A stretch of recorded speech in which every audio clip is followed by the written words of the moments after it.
There you go. Hello, Vice Mayor. There you go. Oh, yeah, Vice Mayor. Just got off. Just put her application in, so.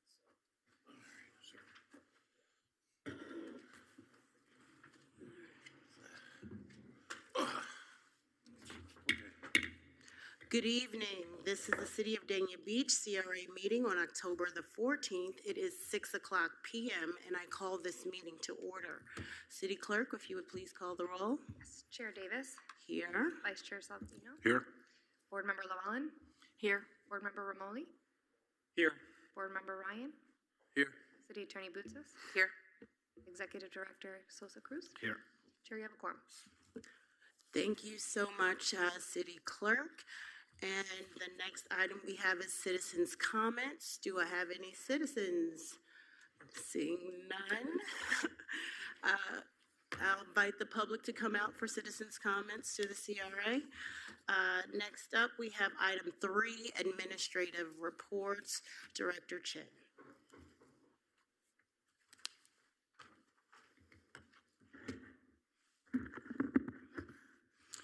Thank you, Chair, Vice Chair, and board members.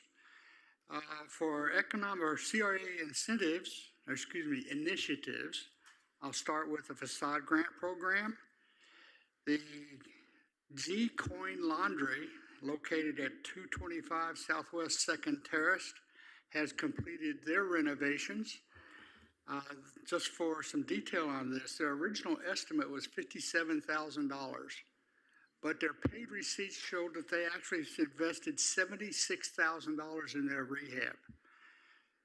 They certainly qualified for their $25,000 funding. It's been processed and paid. I'm also proud to announce another new business coming to downtown. I previously reported to you at 24 Northeast 1st Avenue, which was the subject of a facade grant. They had 3 new businesses that I reported to you last month. The Aquaman Dive Shop, Heartbreakers Lab, and H&M Market. They have filled out their 4th and final space with Smoking Bay Pipe Tobacco, which is pipes, accessories, and fine tobaccos. I've also notified Randy at the Chamber about these new businesses so she can work with them to give them a more formal welcome to Dania Beach. Excellent. Rebuilding Together, the home buildification program. Again, total homes that have been completed at 36. They're still waiting for some dry weather to finish the final 4. I'm hearing some weather reports that we may have a dry system overhead. This may be something that we'll take advantage of in the next week or 2. Hopefully we can finish up that contract so we can bring you a renewed agreement. They also have, while they've been not able to paint, they have been vetting new homes for qualification in this, and they have 5 new homes in a queue for when we are able to go with our new contract. The Safe at Home program, and by the way, these numbers are as of the end of September, okay? They have completed a total of 25 homes as of the end of September, with 4 homes in process of construction and another 6 homes that have been approved and are waiting for scheduled construction. They also have over 10 homes in review for vetting for qualifications. So they are, again, making very good progress with the home beautification, at the Safe at Home program. And again, just as a clarification on this, every one of these projects that have been completed so far, the 25, they all have been under $1,000 each. Under economic development, Visit Lauderdale has organized a tour of Port Everglades Cruise Port. Director Chen had attended the Visit Lauderdale tour. And it was interesting to hear. I hadn't thought about the versatility of that port, but they have everything from world cruises to hourly ferry trips. As part of the continuous investments in those terminals and their renovations, the port is investing in public artworks, some of them of some significance, including Dale Chihuly which has a prominent display in one of the terminals.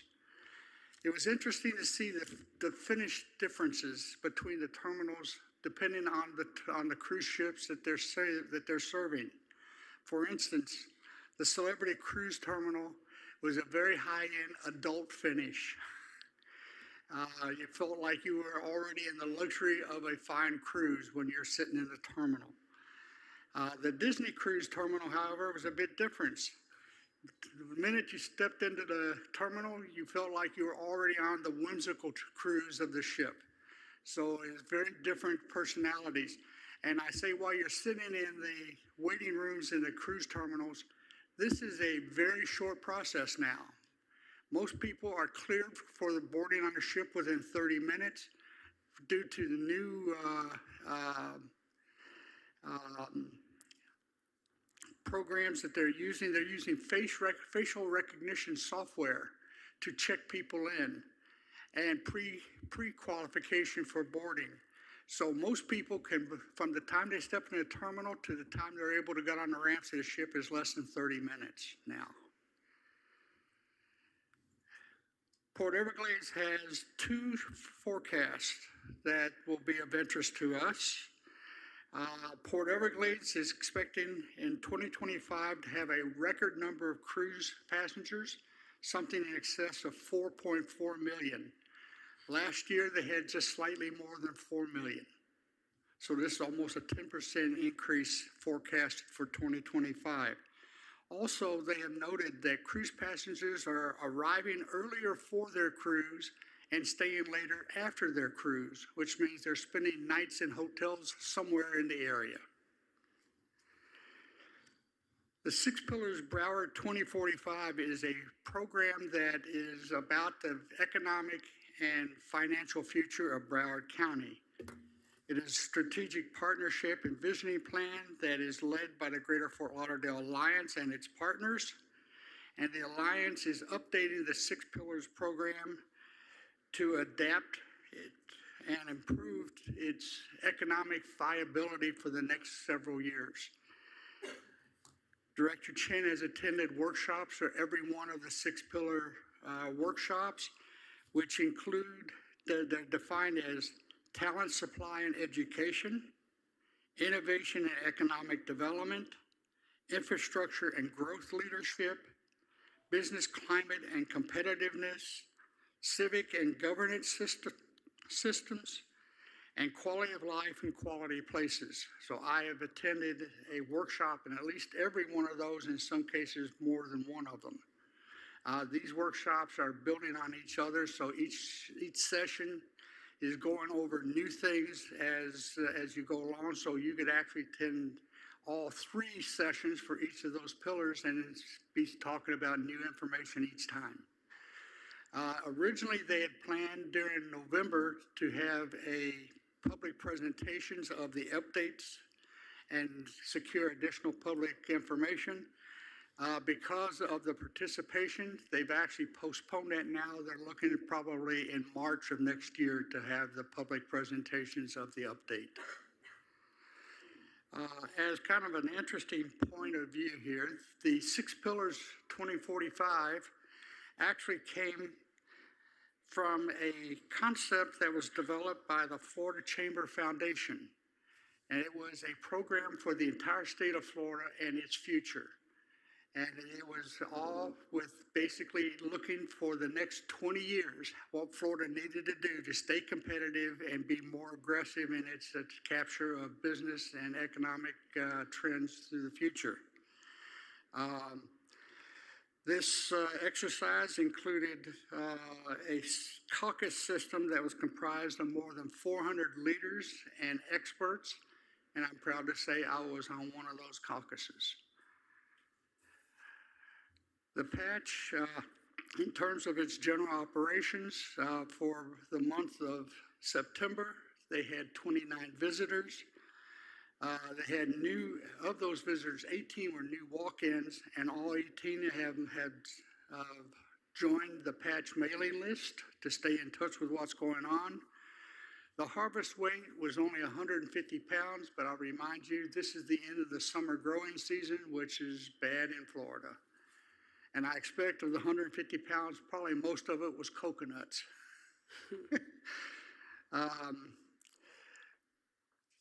Of the produce that was not sold, it was donated to the Saratoga Apartments entirely.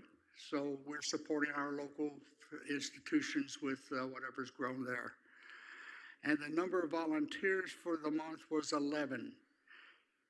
The past month's activities, the C.W. Thomas School Rising Stars program started at the Patch on September 24th. And it will have monthly programs at the Patch for the remainder of the season. The Dan Marino Foundation continues to send groups of 10 to 15 volunteers every second and fourth Tuesday of the month. And for upcoming events, there was an open house on October the 11th, which is a couple of days ago. They are running farmers market every Saturday for the next several months during the prime growing season. And on October 25th, there's a fall garden workshop. And the farmers markets and the workshop were advertised in Cahoot's paper as well as Dania Beach Press. There's a copy of the ad in your binders. And that concludes my administrative report. Thank you, Director Chin. Do you have any questions from the board? Seeing none. All right, Executive Director Sosa Cruz, if you have some updates for us, please. Yes, thank you, Chair, and thank you, Michael, for the admin report. Quick update, the RMA will be doing the presentation at the November meeting. They've been working very hard behind the scenes, analyzing our major corridors, speaking with developers, speaking with small business owners, speaking with the manager, the city manager, myself, concerning the city's vision for Federal Highway, Dania Beach Boulevard, and parts of Sterling. So I'm very excited to see what RMA has to present and what recommendations they have for the board to see how quickly we could get started. Additionally, this week, the Florida Redevelopment Association, the FRA, is having their conference in West Palm Beach. I printed out the program in case anyone wants to attend. I know we're all very busy this week. I'll be attending Wednesday and Thursday, but if you do want to attend, please let me know, and I'll go ahead and register you so you're able to attend the conference in West Palm Beach. Also, at the end of this month, 101 Dania Beach Apartments will be having their grand opening. I'm sure Maxine has shared this, but just as a reminder, since it's right here next to City Hall, and we're also in talks with Dania Beach 101 concerning a potential parking agreement with the LA Fitness. So we're very excited for this new apartment building and for the business that will be coming here to the city center area of our city. That's it, unless the board has any questions. So they have confirmed, I saw Edward Albo, but LA Fitness is definitely confirmed. And the developer did state that they're still interested, and that he's worked the parking numbers with them, and now we've sent them a draft agreement, and we're waiting for him to respond. Excellent. Thank you. You're welcome. All right, then we have item 4, presentations. We have none. Moving on to the consent agenda, are there any items that the board wishes to pull from the consent agenda? Seeing none, do I have a motion? Board Member Llewellyn. Motion to approve consent agenda.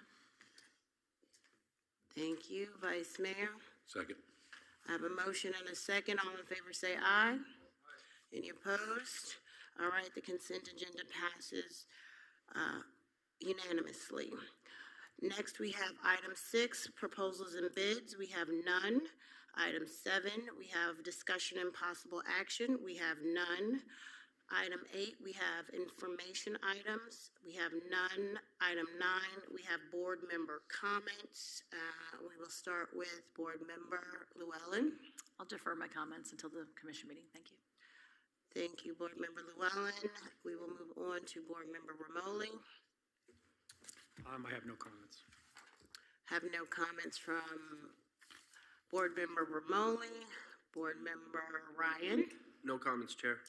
No comments from Board Member Ryan and Vice Chair. I'll make a comment. I just want to, Mike, you did a nice job with the report tonight, and Candido, we appreciate all the stuff that you keep us up to date on too. Thank you. Thank you, Vice Chair, and I will echo those comments. I have seen that Six Pillars program heavily promoted, so I'm glad that you are actually going to them and participating with them and seeing what wealth of information that you can bring back to us. Greatly appreciated. And with that, those are my comments, and the meeting is adjourned. Thank you.